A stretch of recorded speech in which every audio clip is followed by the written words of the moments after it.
தமிழ்நாட்டில் இந்த ஆண்டு தென்மேற்கு பருவமழை இயல்பை விட குறைவாக பதிவாகக்கூடும் என்று இந்திய வானிலை ஆய்வு மையம் கணித்துள்ளது.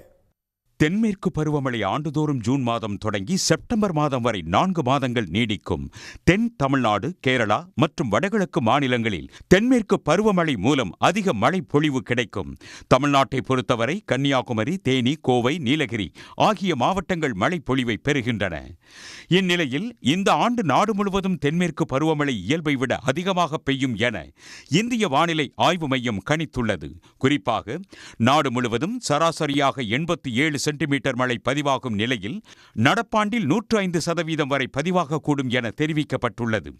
அதே சமயம் தமிழ்நாட்டில் இயல்பை விட குறைவாக தென்மேற்கு பருவமழை பெய்யும் என இந்திய வானிலை ஆய்வு மையம் கூறியுள்ளது.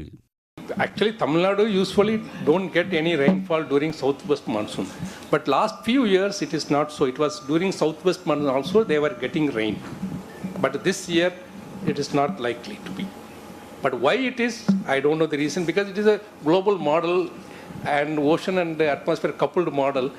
From that we get the result. But why it is, we have to pinpoint later.